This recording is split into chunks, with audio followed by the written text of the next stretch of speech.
My name is Victoria Schoell-Schafer. I'm the Senior Director of Horticulture and Design at the Lauritzen Gardens. We are located in Omaha, Nebraska.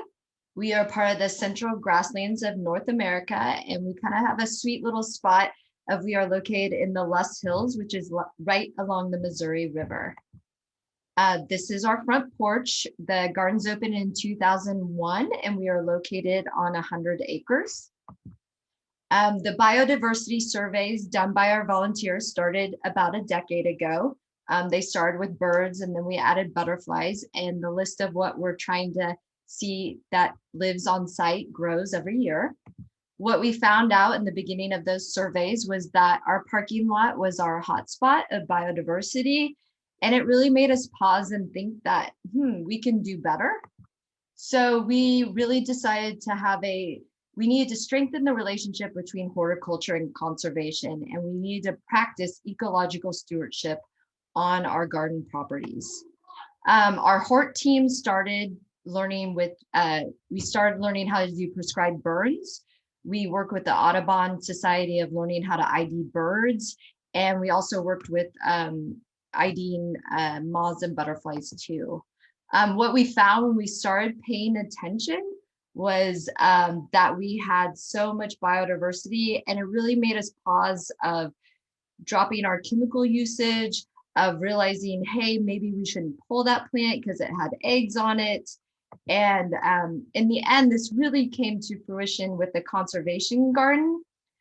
We collected regional bur oaks and grew them and then planted them on site.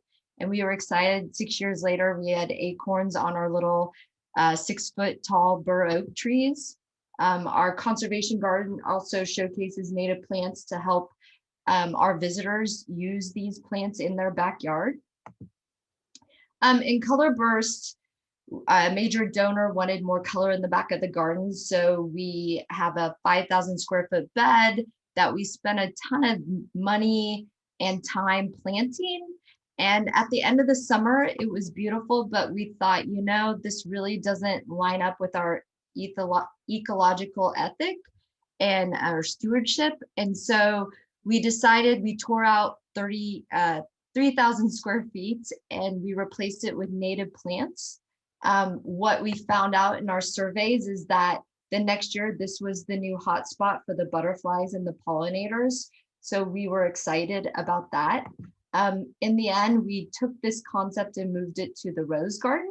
We tore out fescue and we planted shortgrass native plants. And what was really thrilling about this is this had always been a dead zone in all of our surveys. And then in the summer of 2020, there were actual butterflies, bees recorded in this garden, which just really made us say, okay, we know what we're doing. We got to keep moving forward on this. So now it's time to educate the public. So in 2020, the Hort team created a pollinator scavenger hunt. We really got creative. We really wanted to showcase pollinators that they would actually find in the garden. So we came up with 21 different pollinators, created sculptures, and then planted plants to encourage those species. And it was just really a fun, great educational exhibit that the guests walked away with saying, hey, we can do this at home too. Again, we also educated them about the partnership between plants and flora and fauna. What is next on the horizon? The Japanese dry rock garden will be planted with Great Plains species. We are currently doing that right now, and it will be open this summer of 2021. Thank you for listening.